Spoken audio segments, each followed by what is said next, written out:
exactly what they said on skirt. Go back and look at it. There was an excuse for protection. So yeah, motherfucker, get it. Get it. Sure, just cause. When these two may not be joined together, and eventually, let them speak now. Forever, their peace. I mean, I do think it's kind of bullshit to celebrate America's freedom by throwing your freedom away. That's what you're doing? You're throwing your freedom away? It's the worth of life. And it's... He hired, and I'm not joking, it's... you know, John believe me, a private investigator, I shit you not, in his words, to look out for me. 100%. Yeah, 100%. 100%. Since when did you take the responsibility to look out for him? So he came to Florida and he was going to an event. I can't talk about what event it is. And it was in an unsavory part of town. Of the town. It's not your responsibility. Doesn't matter. It's my right to do it. It wasn't illegal what I did. Listening to Turbo talk is justified. Harassing Copper Cop, sending a guy over there, spying on Copper Cop. I'm not saying there's any comparison to the crime. Let me make this abundantly clear. But in the way and the veracity that he justifies it is very listened. It's very similar to the voice, like the pattern, and the justification that the other guy sees. It's like identical. Does anybody know what I'm talking about? All the old Stern listeners? He used to have this guy come in and he would just justify how much he was in the actual doing you see. What is the matter with you? You can't say that. You are actually a... Did you listen to me? Are you really just trying to get the street? I'm dealing with that. Are you gonna let me talk? Are you worthless asshole? I mean, that's the most piece of shit thing. I mean it. I'll tell you why. I don't care. You're proving my point. You're proving my point. I'm gonna silence you. Let me tell you something right now.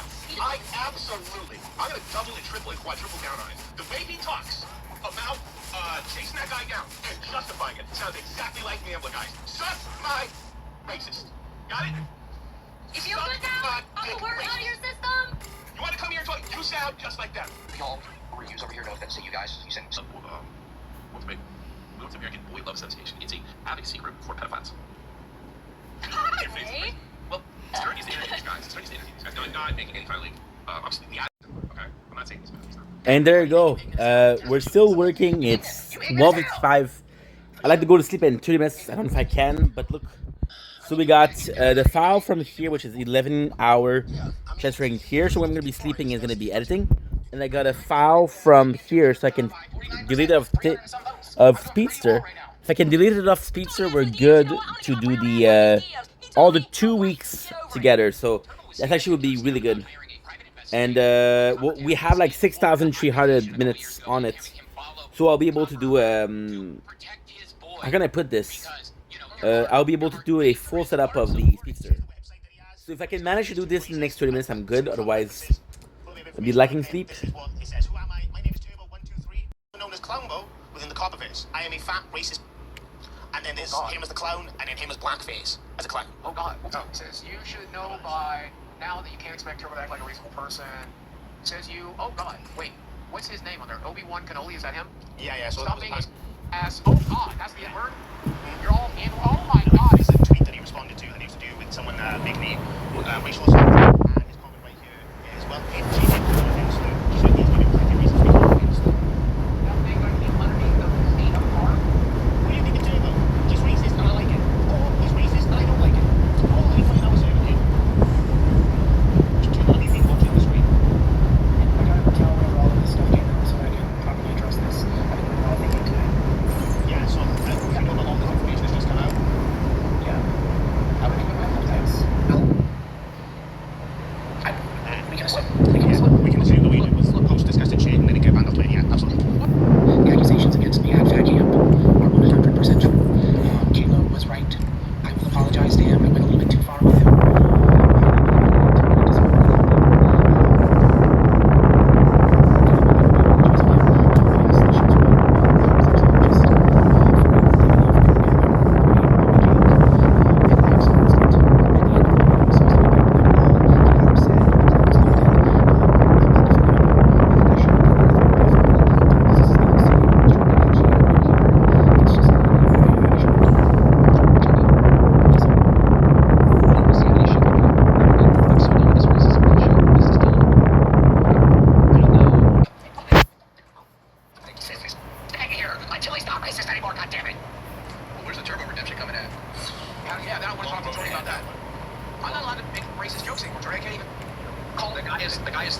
Yeah, eat.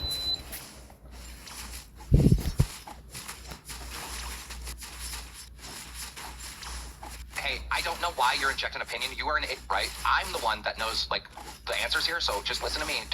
We don't need a boogie opinion because One of my Boogie is the confessions one is that I'm is failing. One of my admissions is I'm not allowed to lie anymore. So what do I do with that? But we don't want any boogie opinions, right? When you come up here and you try to tell this audience of how to run a show or how to It's do a anything, podcast. I'm supposed to share opinions. no, because you don't. Then what am I supposed to do? Just sit here? Desi's on live. Desi's on don't live. know how to run a show. Desi's on live. Let her get my. You don't know how to run a show. You run the show into the ground every single time. So stop I giving know. advice. I know. That's why I needed you. That's the whole thing. So this is where you shut up and listen and just do what I say. Remember that? I don't care what anyone says. You walking up and down the sidewalk with a cross, getting beat, and confessing your sins. I don't care. That is content. I no longer believe in words. All right, walk back. Come on, get to walking. Get to walking.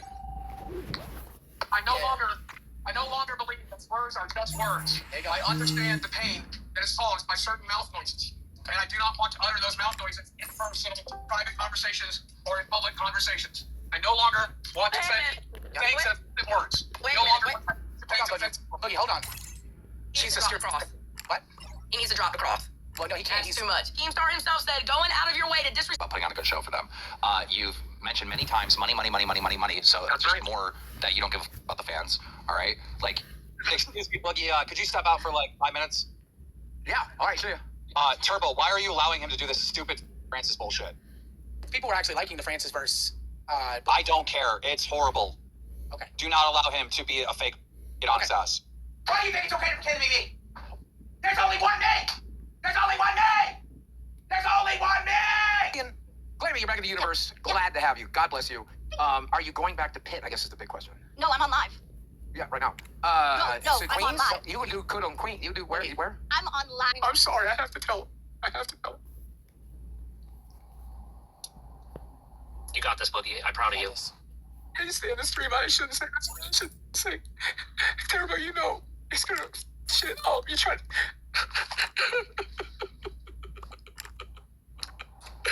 This is a stream, bro. I can't. I just so. I'm sorry, baby.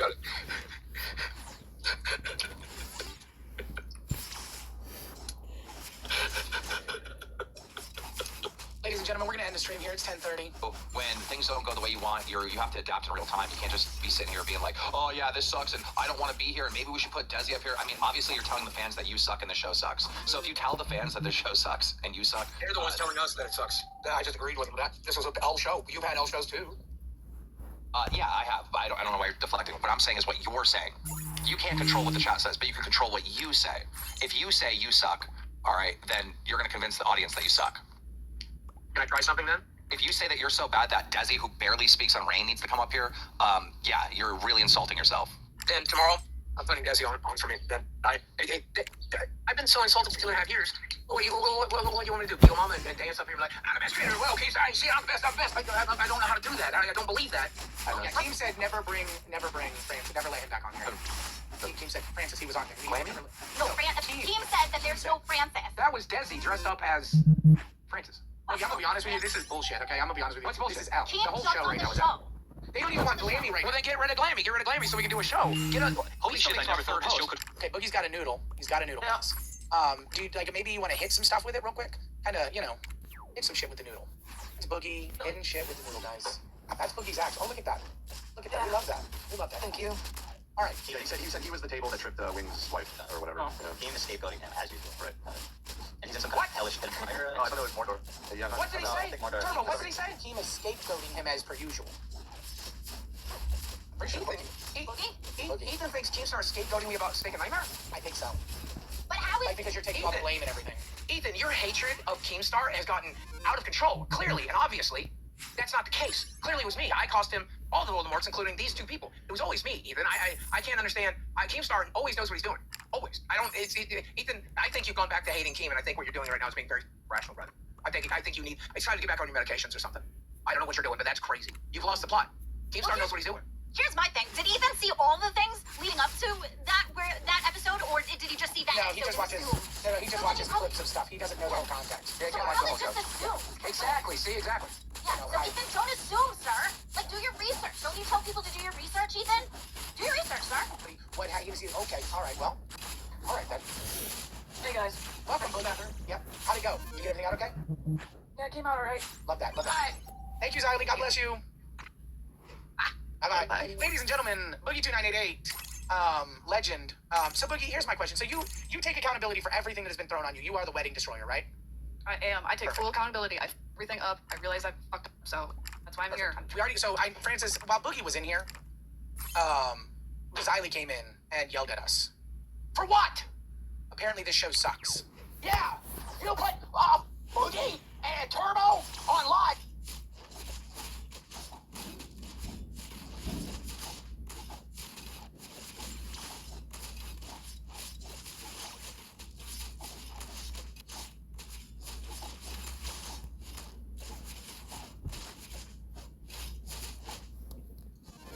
Je l'ai tapé 2 fois.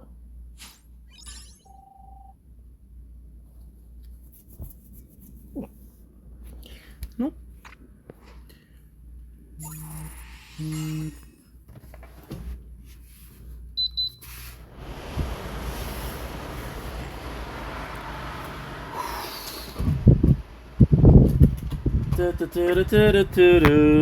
Yeah, eat. No hand on my today. No hand on my today. The best part of this entire stream is where you straight up cut out, like full testosterone said, Keen, you're gonna be left with rubble. Do you know who I am? I know who you are. You don't. I know who I you don't have a used to be. long after a channel with like 6,000 subscribers. I know who you and I'm used to told be. more than you. I know Are who you you used to fucking be. kidding me, bro? I know Are who you kidding me? We are not the same level. And the fact that you would run this live stream and act like you are is hilarious. And it will leave you alone. Team's ego is hurt. I'm a little wasted right now. Oh, I can tell. How can my ego be hurt when I can go live on a channel with 6,000 subs? No, that's all that's all you're gonna have left, bro. You're gonna have that and a handful of booster golds. You're gonna have enjoy your channel, enjoy your soul, I can't hear you. because that's all you have. All Oh you have shit, is my shit's... Look, all I know is I can make a new channel tomorrow and outperform you. do it. I don't need an ego stroke because I got it. I've always Give me got your it. percentage And and I'm go. always gonna have Give it. me your percentage and go. Get. Run away! Run away! You have my... Don't act tough when I'm gone. You voted for me. Don't be tough when I'm gone. Because you were never tough when I was here. You asked me to be nice to you because you're a scared little... You talk shit about my wife. I sleep in the same bed as mine. I sleep in the same bed as my wife. That's why I got kids. Marry your girl. Real marriage, not a fake one. Because the last girl hurt you too bad. You're private. Oh, yeah. I've been talking all this shit on me. I guess I've been talking shit on them too, so it's fair that they talk shit back. They did a little gimmick that they changed the Game Star and brought up all my old controversies and called me a no. Today, they're planning to do more of the same. Just so you know that I don't need an ego stroke, like literally I'm better than you. Stop doing it. Too bad. Too bad. Go do it. Go do it. Really? I got beauty guys play mine. We're not the same level, Snake. Stop talking big. Stop talking big. I'm sorry that I set up I'm a beat to help you on OC because you were failing. I'm sorry. I did a make-a-wish for you, Snake. I apologize for your wife and your kids that I did a make-a-wish for you. So you can get some attention on Aussie. I apologize that you were flexing to this day. Only T&T helped Aussie and Snake over there, even though I gave you kid behind the camera. I apologize that you can't be honest with this audience. I apologize. You gotta be a fake when it comes to this online entertainment shit, because you know I'm the heavyweight champion and I always will be. Thank you. It's like pretty pathetic that I watch this guy over here on Aussie with Twiggy, like suffering. And you know, the Wizard of Oz jumped in and was like starting to like, hey, let's do an MMA fight or whatever to like help him out, get some mojo around him, gave him a kid behind the camera, and he's still crying to this day. Actually, I think he would have just taken that W that I handed him, right? And been happy, but it seems like he's still salty about it. Actually, You wanted this to Michael. Actually, I'm sorry, what did you say? What did you say? You wanted that shit till Michael told you what you could get, but you did want it. Fight him. I mean, he can reframe it any way he wants, but that was over on Aussie. He said it on Queens prior to that. He's on some fake shit. Call him out again. He called you out on your fake shit too, remember? All these bullshit scripts you Well, read. he's on fake shit. He's acting like I'm working against him. That's not true. Calls you out on all of them. He calls you out on the rest. Leave my show alone. Give it to me. Go marry your wife. I love you, wife. Go marry.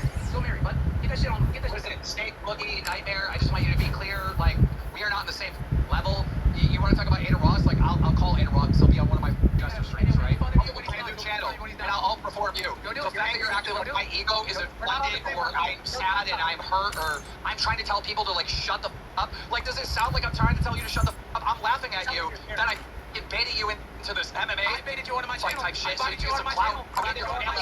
Channel. Now you're trying to still flex it to this day. Like, it's amazing that I did this Make-A-Wish thing for you, Steak, and that you're still trying to be like, bro, wait, he doesn't want the smoke. Really? Is that what we're doing?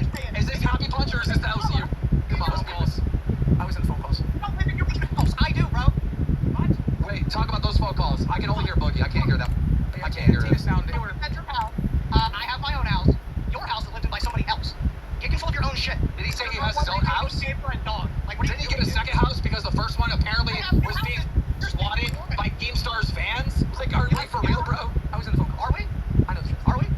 Boogie, I literally cannot hear him. I'm a Yeah, it's because of the way Tina's sound is set up, but they can figure it out. You guys can fight from. But if you talk over him, they won't be able to hear him. So I know you're new to podcasting. Welcome to it. Welcome to Local Live. Glad to have you here. But you're gonna have to let the host talk on their own show instead of talking over. Can you do that? When they figure out their shit, let them talk. It looks like you. Are you talking to me? Yeah, no, I'm talking to Hitler. Who the hell else am I talking to? Think I'm praying right now? All I know is you guys suck. You've been sucking. Leave me alone. You put no effort into this. You don't really care. You don't Leave get. me alone. Let me fail on my own. Get the out of here. Let me fail on my own. Get the out of here. Give me your percent fly. I mean, that sounds good. I'll let you fail on your own. But if you want to be a crybaby, be like, oh, Keem has an ego problem. You do. And he launched Chester just to build up his own ego. Why the f*** would I put on Chester? Why would I do it on a channel with 6 punches up? Wedding. How about that? That's what you're supposed to be doing. Tell these people that you lied to them. You said you weren't really going to leave on the front of the first of this last month. And I bet you ain't going to leave on Yeah, the I did. I lied to everyone. The fact that you don't think I can't plan a wedding and run this entire universe, plus run Happy Punch, plus run Troubler, is insane. I feel not to think like that.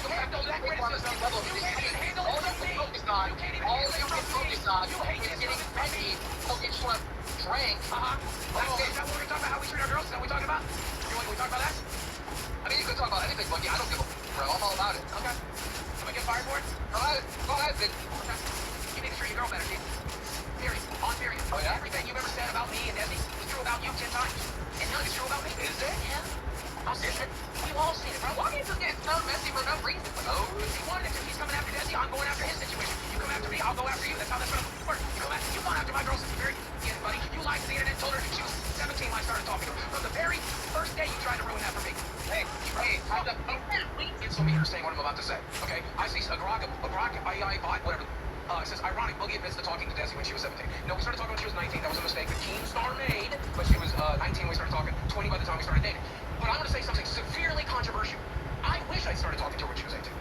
I wish I started talking to her when she was 17. I hate that I wasted a year or two without talking to her. My life was worse for her. Now, I would not have had sex with her at 17, but if I could have been talking to her when she was 17, my life would have been better for it. Now, you meet the person that you're supposed to meet when you meet her, and that is what it is. I'm telling you, I lost a year of time that I get to spend with her, and I only get to spend a certain time with her. So, yeah, it's crazy. I don't get it. One more year with my girl would have been worth it. Bro, Magic Boogie, you literally told me and Brantley that she was 18. Never did, and never would, because that wasn't her age. She was you lost the you said 7, Gabe. You said lost 17. the 10. But you said you were talking to her. You said you were talking to her before she was like her age then. Never did, and never would. Never did, never would. We were talking 3 months before she turned 20, and then we started dating halfway through her 20th year. But you had to make it out to be 17. Point is, You had to make it be 17. You're afraid, problem. Tommy. You're As a guy afraid that of your mama. basically retired from the interview, right? Because I retired. The boogie's paying for it. You're hurting my fat kid, please. Let me know when you're done talking. Please don't hurt my fat kid anymore, your mama. I'll give these people to attack. Just let me know when you're done talking, bro. Genuinely, why are you talking Attack Billy, please. why are you talking like this for somebody that actually genuinely gives a about you? The only person Bro, I don't care. He clearly doesn't. I will literally make a brand new channel and outperform Steak and Boogie every day of the week. You're like, I don't have an ego problem. All right? At all, bro. I don't have an ego problem. The guy who says he's a nice better guy. at this than you. Yeah, that's the ego talking. The guy who says I'm a nice guy probably ain't the. The guy who says I ain't got no ego. Literally better at ego than you. I apologize. That is the fact. I am better at YouTube. And I care. Steak and Boogie's fine. See the episodes. Go ahead, bro. I wish you. I am better. Go ahead. I am better at YouTube and this streaming game Change than everyone in this universe combined. I got you, bro. I apologize. That's the truth. Change the payout to me, bro. But it I'll is. take care of it. I'll take care of it. Change the payout to me, bro. Well, you're just talking over me at this point, bro. You're not gonna let me talk, bro. I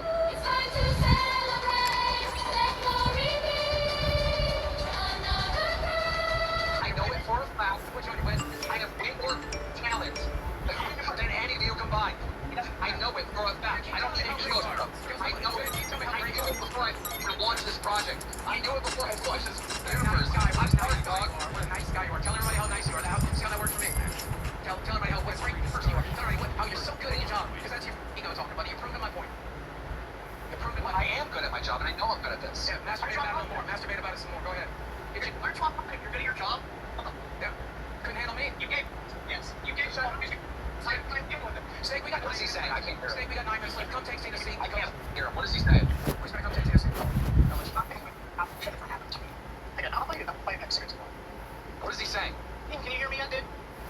now I can. Yeah, you're so good at your job. Why'd you give up on live, dude? Because I don't want to deal with Boogie anymore. Yeah, you want to be else solo streams. Oh, it's a safe space? Alright, you scared? I'm not rest off. What do you say?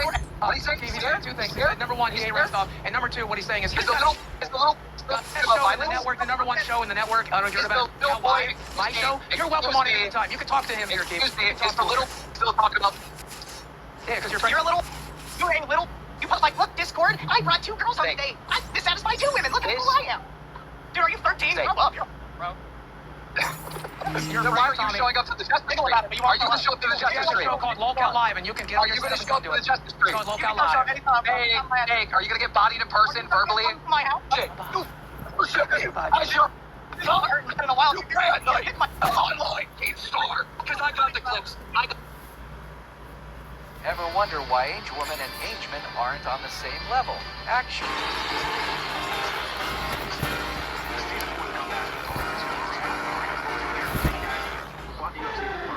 We're climbing up and get to a certain level and they fell off for some reason. Why did they fall off? Here's a chance to come back and regain that glory. How big is the fucking suitcase you brought? Don't call it a comeback. I've been here for years. It's not. No, so I was whooping ass before I got out and shit. That cubic opponent.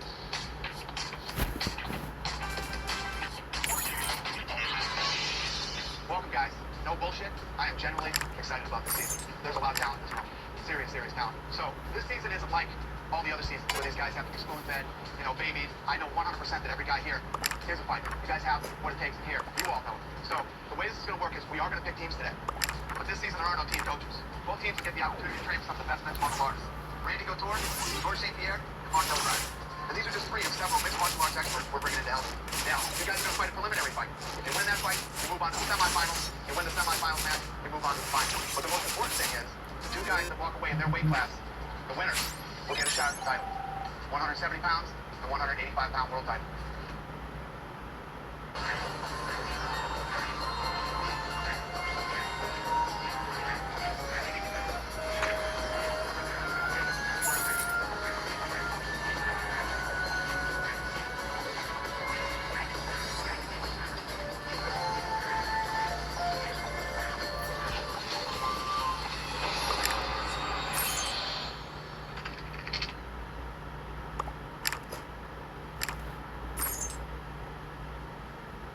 Time go by quicker and you don't think about what's going on. So, fan buddies on my team. Oh, you know that was a moves, right? The trainers were phenomenal. There's no egos in the bunch. We all learn from each other, and we all help each other get through those freedoms. The training for me has been really rough because it's not about age. The fact is that when I'm at home, as good as my training partners are, I'm the lead one. It's hard to...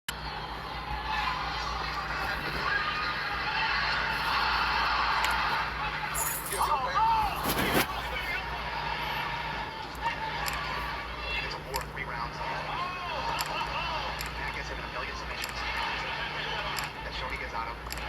Oh, we got it. We got it. That's got him in so many things and been working him so hard the entire 3 rounds that he's completely exhausted. And there's probably 20 seconds left to fight. And the fight's over. It stops him. He's spectacular. And had it gone the extra 20 to 15 seconds, whatever was at the end there, that Sarah would have won the decision. That's matter of fact, this is the company. I want my overboard Hall of Fame award because everybody's trying it now. For the winner, Mr. International! Shoney at one time in the UFC was one of the top 4 welterweights in the world.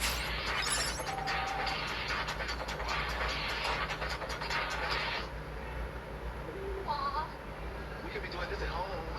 One of the things that makes this show very interesting is that it's not up to us coaches what they want to do. And today, we don't have the routine. Decided to take a day off. Some of these guys, they're very lazy. Because they're veterans, and some of them, they just don't want to work hard. They just think they can win a fight by using their skill, but sometimes it takes more than that. I think because you're running at a high level, we all understand the need to be healthy, and the need not overdo themselves in training. That's good stuff too.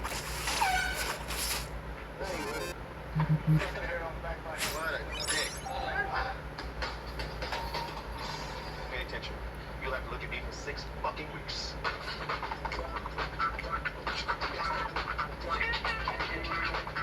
What's the point? Shoney's a street clown. At first, it was cool. I was fighting for some years. But that builds up after a while, and his ethics are for 2 drugs into himself. You know, at first we were getting to the point where, you know, it's like, give me a break. How can you act like this normal, you know? I'm not the little bro. So, he does drive you crazy with the simple shit. He does get on my nerves. I like Kelly, but he gets on my nerves for sure. It's like a garage sale out there with everything he's painted and decorated.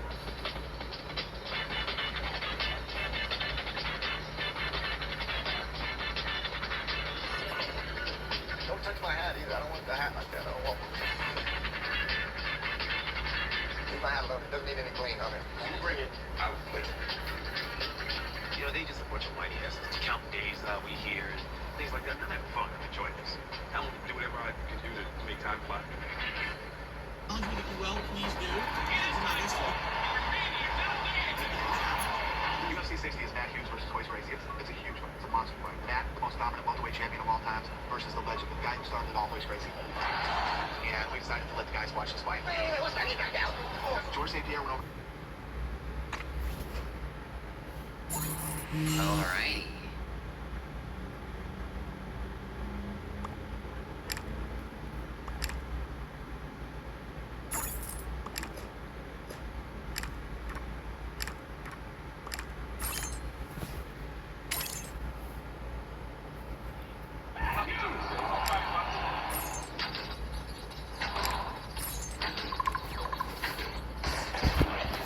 Decided to bring Mark Lehman back as one of the trainers this season. Mark's an incredible jiu-jitsu instructor, and he works with a lot of the top fighters in the world. We're happy to have him back. I'm not a big fan of Mark Lehman, but I'm not discouraging anybody from working with him. By all means, like, you know, train with the guys. It's totally up to them. I have a history with Lehman.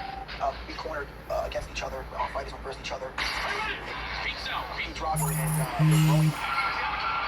And Lehman was basically killing Brony in the third round. Just take him down, take Drago down. Just running away. I'm in the cage. I'm get a takedown. I'm win this fight. You understand me? And he took him down.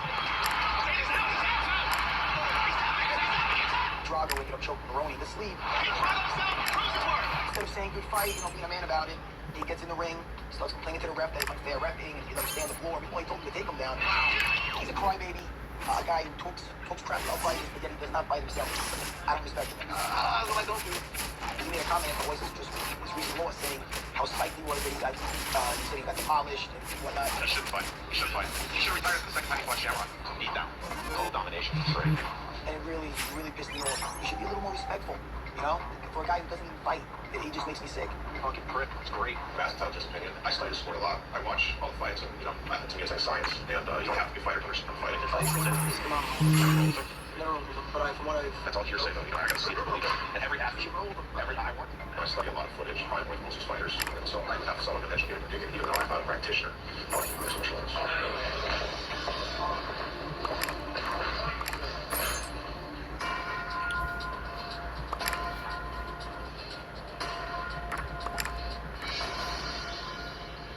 All right, boys. The great team is elected. Pete Spratt. By our man Chris Lytle here. Have a good day, guys. I know I'm going to be selected for some odd reason. I even tripped about it a couple of days before, but that was no surprise. I could have walked out before maybe announced the Boots fight because I knew it was going to be all along. I'm very confident in that fight with Pete Spratt. I know Pete's an excellent fighter. Beat a lot of good guys. And it's not going to be, just from looking at the first two fights, not easy at all. None of them are going to be here. So I'm just hoping the boys can do this one and it can help me get through one more fight.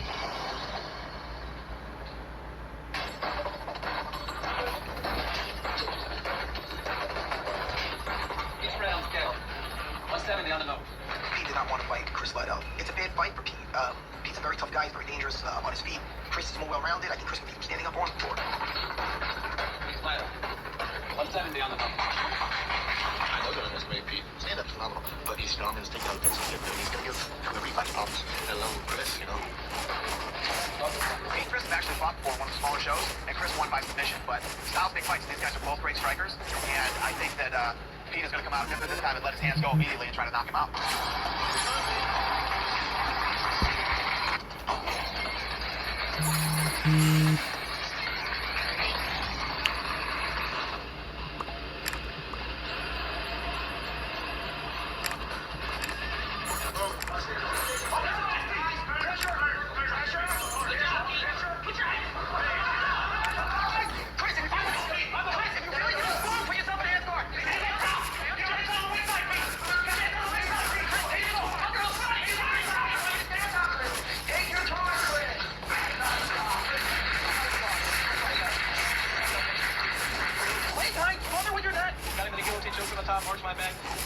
like 2 times on my side.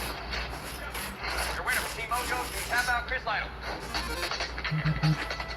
Today I put the guys to watch the YFC to bring them swim, do some sprint in the water, and go play basketball to change their mind and break the routine. We got to see other people, other human beings besides the people we have inside the house. We're kind of all going nuts, talking to the same guys over and over. And that's all I liked right there. She's cute, and I snuck over and started talking to her. And I drew a map of the house, and I told her meet me at midnight in the back. And all I wanted was just someone else to talk to besides the guys in the house, especially a female figure. I was tired of talking to nothing but dudes. Oh, man. I've been out without you. Nice spot. Nice spot.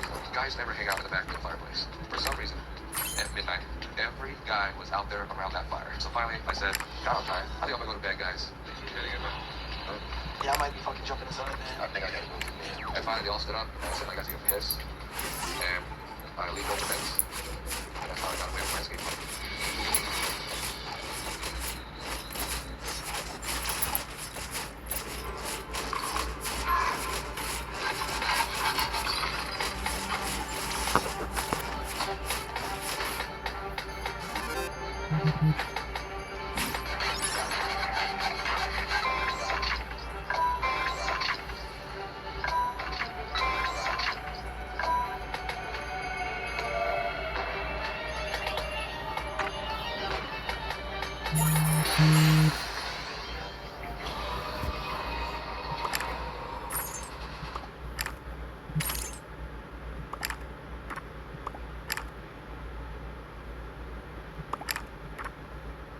The slack cracked across my cheek.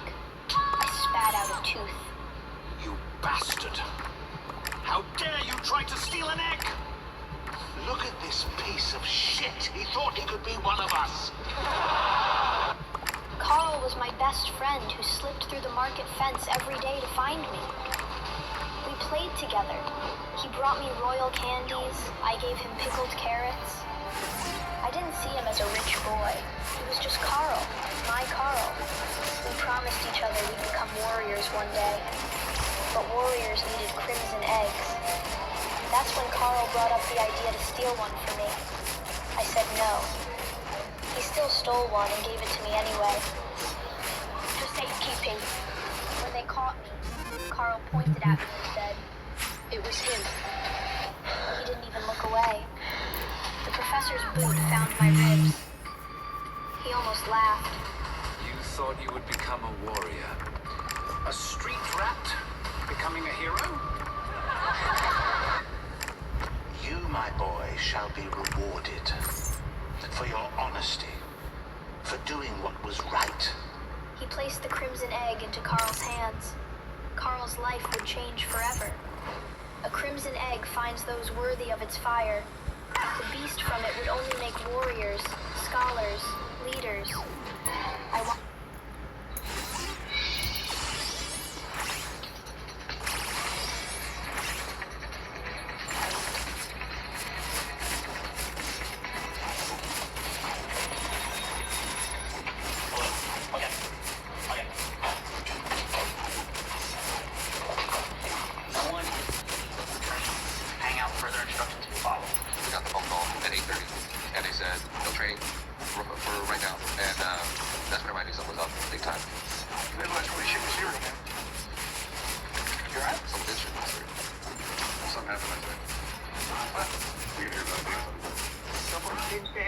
I woke up and I actually ran into Travis and that's why they had left for practice. He said practice got called off and just bounced around asking everybody what happened. I got the story of what happened the night before.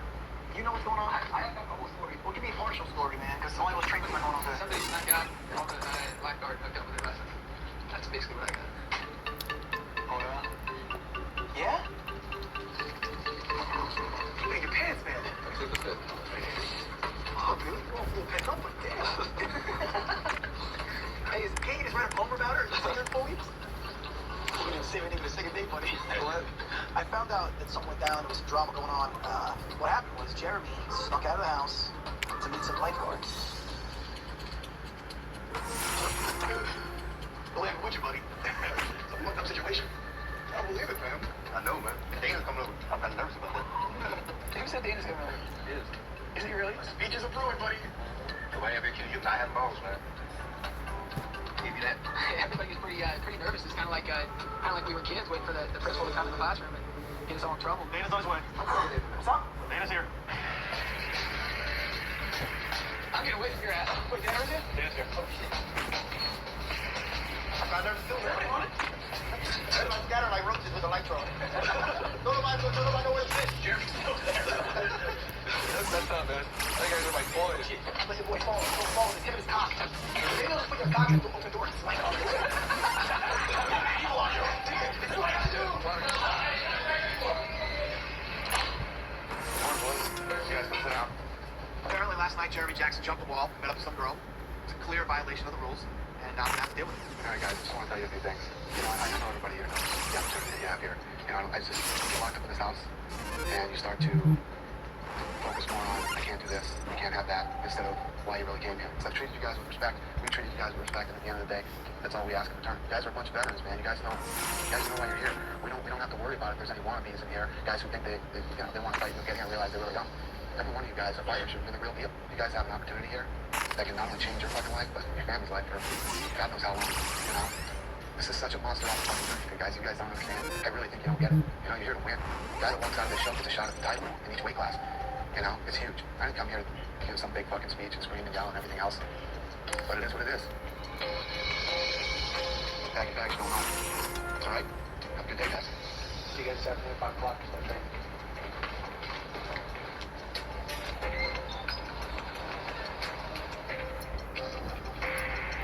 I just hope Dana White could forgive me someday. I hope that, he understands, we're all cooped up, locked up in a house with other guys. I just hope Dana understands that I messed up. Nothing's worth losing a shot on this show. This show meant everything. The money meant everything. The fame. It was just a big opportunity, and I blew it for something so small. Hey, thanks, sir. Play the show. Thanks. Thanks a lot. This is a guy who's living in his trunk. And where's he gonna go? What's he gonna do? He made mistakes. He's still a man. I hope that life gives him a second chance. I hope he learns from it. I'll see you, brother. Yeah, it's a pleasure. The hardest part, believe it or not, is the money. All the money that I'm losing right now that I planned on having. I thought I was going to have a lot of things paid off. All that money is now stripped away. I have no shot at getting it. Probably going to have to get a job, who knows, over at the gas station and have to earn money the hard way. Going home, I don't know where home is, though. Hopefully my plane won't go down. Good luck to you, man. Yeah, it's going down. You learn from your mistakes, and I just hope I never make a stupid mistake like this again. But I've cried enough for a lifetime. I've cried so much through my childhood, through my teens, and I'm just all out of tears. I really don't have much to cry anymore. It's all on the inside. I bottle it up, and that's the way the cookie crumbles.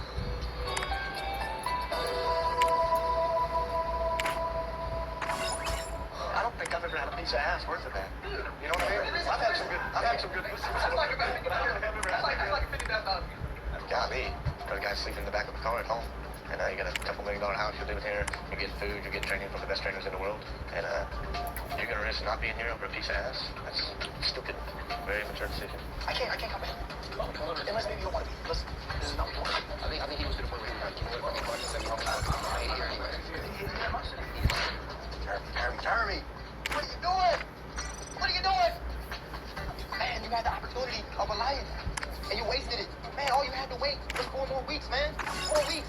You could have had all the ass you wanted. What's the problem? We got a nice jacuzzi. I don't understand. Training twice a day. The trip's worth the home. That's fine. We can get it too. Yeah, I really think that you don't care. You're gonna get you to fight. Come on, you fucker.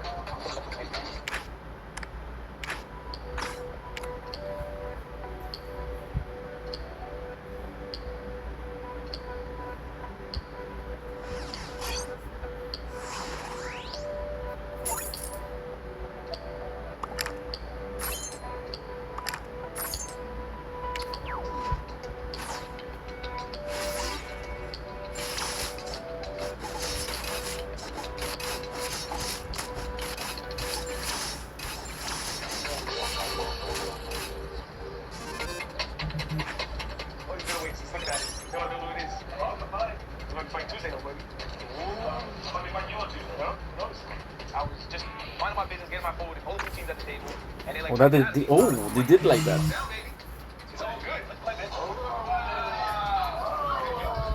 The hillbilly grew some nuts and he's talking. Travis being a quiet guy, not saying much. much, man. I really don't know how to take that guy. I don't know if he's jumping around. I don't know what he's doing. He's like, come on, bitch. I'm just like, you know what I'm saying? I just don't like when people talk shit directly to my face. You know what I'm saying? I got offended a little bit. You know, I know that blue team and all that stuff. You talk Travis, you know, I want to see Travis get a little into it, you know? You talk like that on the phone, buddy? Oh. You talk like that on the phone? Yeah, I want to fight Travis. I thought that he was thinking that he's a tough guy, you know? And I don't like that. I'm not Travis's bitch, man. I ain't nobody's bitch.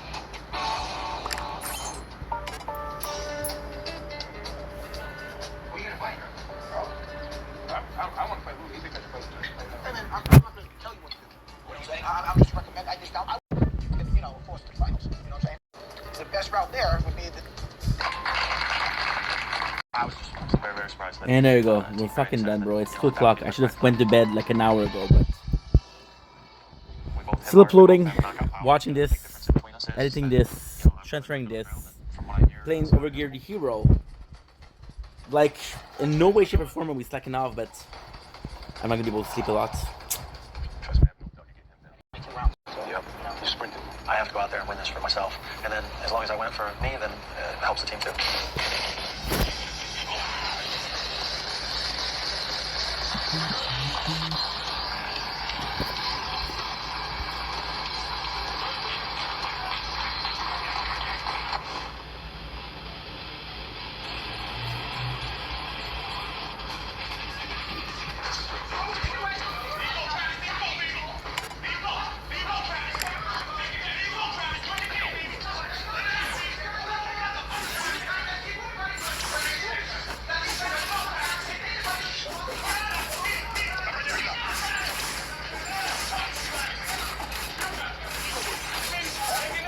Make sure that my choke got in, and make sure that I won.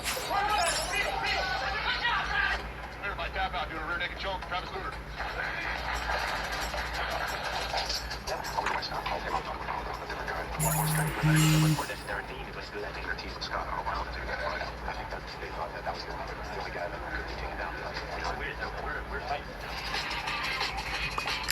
A lot of people thought that Team Mojo's decision to have Scott Smith fight Travis Luter was a big mistake. Scott doesn't really match up well with him, and I think that Pete Sellers would be a better matchup. I really thought it was a bad fight.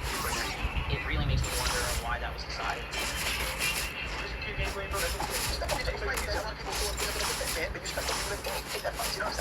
honest, Matt Sarah is pretty influential for that team, and you know, it was something done maybe for his team AP. If I was Scott, I wouldn't have picked to fight Travis. I would have picked to fight Charles instead. Everything. It's not against horses. When all the top guys, it's what everybody does. You know, something good. I believe Scott was thrown to the wolves. I can't really blame Matt Drago if that was their philosophy, because they're decreasing their chance of getting further in the tournament. The reality of it is, he'll be back.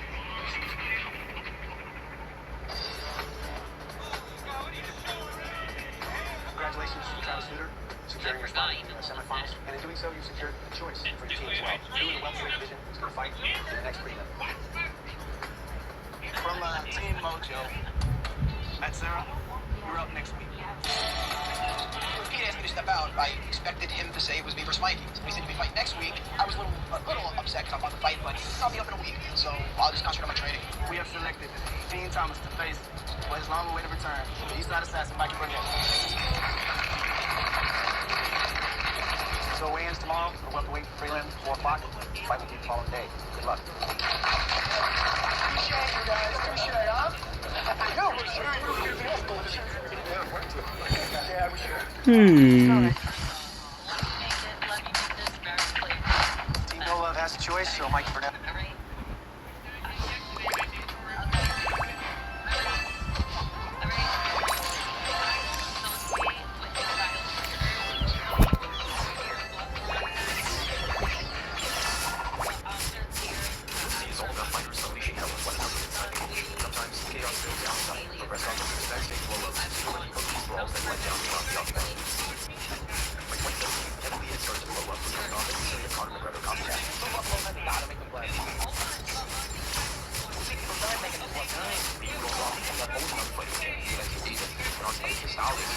It's obviously very good, but I can see a lot of holes in it. He was in fact so confident full of himself.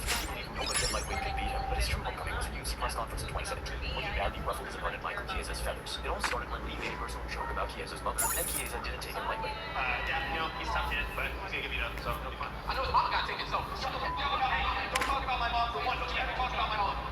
obviously wasn't pleased as he jumped out of his seat and went straight at Lee, leading to a brawl that almost got ugly. I know Mom got taken so. Hey, don't talk about my mom for one. Don't you ever talk about my mom. Don't you ever talk about my mom. Don't you ever talk. 22 coaches. I can't stand that boy Griff. I came really close.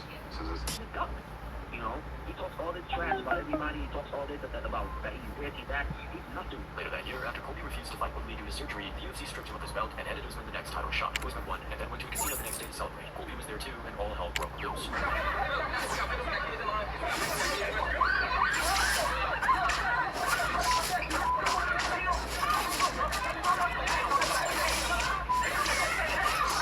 Colby later claimed that his manager, Ali Abdelaziz, initiated the brawl and threatened to shoot him. Kobe's gonna track me down. He said, shoot me and kill me.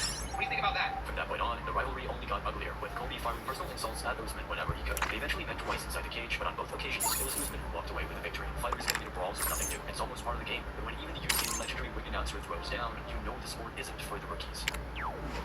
UFC's legendary ring announcer Bruce Buffer isn't just the voice of the Octagon, he's the man who sets the stage for every UFC fight night with his movie catchphrase, "It's time." For decades, he's been the face and the voice that fans instantly recognize, and with his charming humble personality, he's loved by almost everyone in the MMA community. But behind that lovable persona is a warrior at heart who's never been afraid to throw down what the moment calls for. Nearly 20 years ago, Bruce found himself exchanging blows in an elevator with UFC fighter Frank Trigg, and all because of a harmless joke. Trigg was deep in conversation with Dana White about some contractual stuff when Buffer suddenly cut in and started joking about Dana's flashy watch. Trigg was extremely annoyed by the interruption, but instead of speaking it out, he decided to let his fist do the talking. When the elevator opens, there's Dan White and his security guy, Tom. So we're walking in, the doors have not even closed. Frank immediately was saying to Dana, you know, when are you looking to fight? So many words. They were exchanging a few things, and I thought, hey, Dana had this really cool watch on this while there.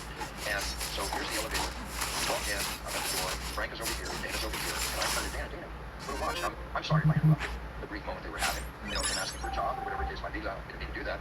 But when I did that, I got a ridge hand. He's over here on face here, and I get a ridge hand on my throat. Instead of freezing like any non-fighter would, Bruce instead fired back, and within seconds, that elevator turned into a mini cage fight with Dana White basically stuck playing referee. I just reacted. And then it was on. And now the doors closed, and we're just throwing at each other for 10-4. What is that? Maybe we get back to the minute mark, right? For about half a minute, the two went at it, trading punches until the doors finally slid open. All I was doing was going at it with Frank, and it's like, we're going down. And then it's just bam, bam, bam, and then he ate me, one of my friends, and I felt that. And then I shoulder turned him and pushed against the elevator, and he came back, and then I feel the doors open behind me. Bruce ended up with a messed up hand that needed stitches, but Dana couldn't have been happier. He loved seeing his announcer have the cojones of a pro fighter. Trigg learned a tough lesson though, just like Leon Edwards found out backstage at UFC London in 2019 that sometimes one wrong word can result in a badly bruised face. Heading into UFC London in 2019, Leon Edwards was frustrated with the UFC. He believed he deserved a bigger spotlight than Bruce as the co-main event that year. So, just for a hospital, however, he has a super reality show appearance.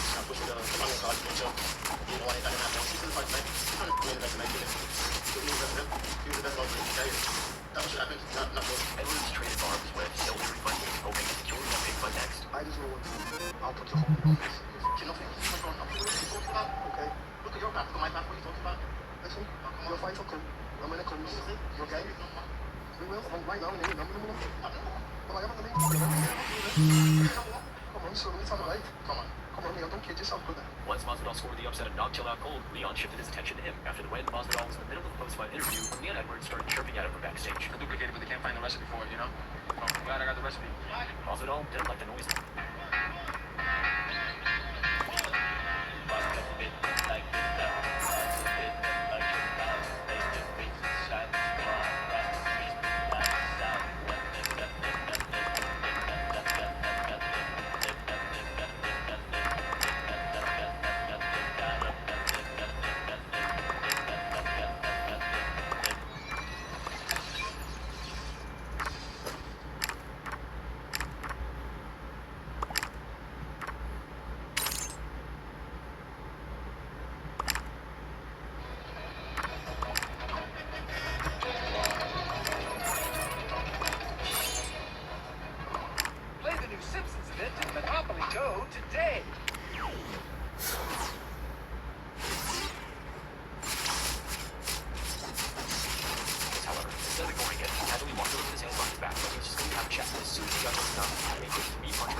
Give him a 3-piece soda, and just glide head out of there, the whole thing blew up instantly. Everybody watching this back home from Miami was like, you should have punched him as soon as he asked you a question about your interview, because that's my natural instinct. If you're getting interviewed, he comes here because your interview, you should get punched or slapped upside your head. Leon was left with a cut under his eye, and the footage went viral. Masvidal turned the three-piece Minnesota line into one of the most infamous catchphrases in UFC history, while Edwards had to swallow the moment and wait for his chance to get even inside the cage. Now London seems to be a hotbed for UFC brawls. The next one is going to blow you away because it's still the craziest street fight in UFC history, and it goes all the way back to 2002.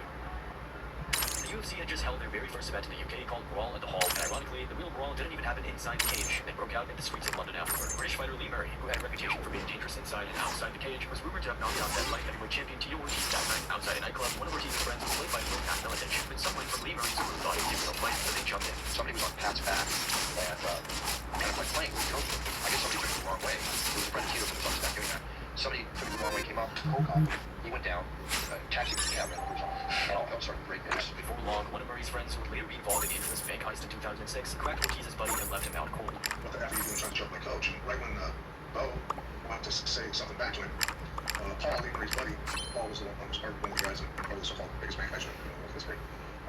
Paul out nowhere, he was a big dude with a running start, blasted Bo with a right hand. And the alley blew up.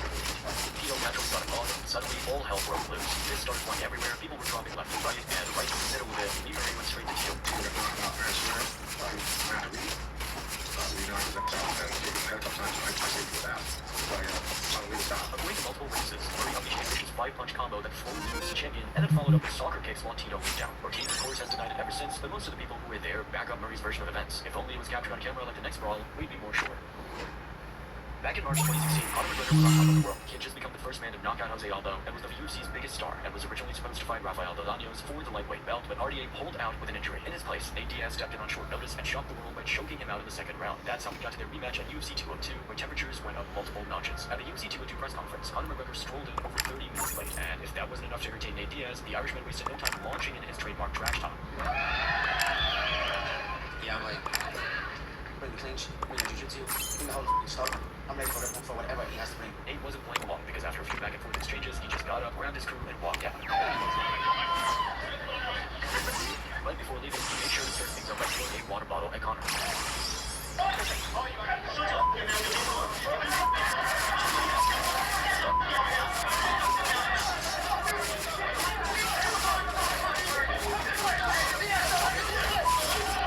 Conor wasn't about to let it fly. He started grabbing bottles of cans off the table and hurling them back at Diaz.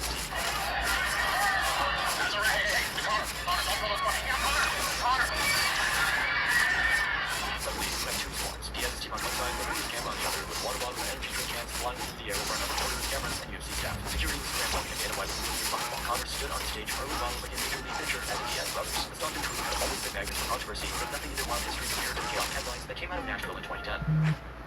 The Diaz brothers have been in plenty of wild brawls over the years, but none of them come close to what went down at Strikeforce Nashville. Jake Shields had just beaten Dan Henderson to defend his middleweight belt at the event, and since Shields was part of the Cesar Gracie team, the whole squad, Nick and Nate Diaz included, jumped into the cage to celebrate. But while Shields was giving his inspired speech, Jason Mayhem Miller decided to crash the party, demanding a rematch on live TV. Here's the true legend, man. I'm glad you beat him. He beat the rap worst ever beat that first round. Where's my rematch, buddy? If this was almost any other group of fighters, maybe there's a little trash talk, maybe a shove for the cameras, and that's it. But the Diaz brothers don't play, meaning that Mayhem made a big mistake that night, because he walked in alone against a squad that held 3 Strikeforce titles at the time. After some shoves, it was Nick Diaz who finally snapped. He landed the first real punch, and that catapulted into a full-on brawl. Where's my rematch, buddy?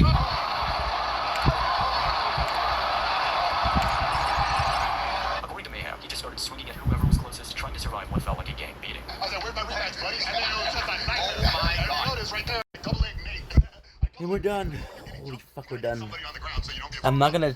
I'm gonna try to see if this is uploading, but I don't think it's gonna be. So it's okay though. We'll take a risk. If it work. If it doesn't work, I'm fucked. But we'll try. The Diaz brothers are taking a lot of slack for this. Number one, Jake Shields pushed him first, and Gilbert Melendez was in the middle of that too. And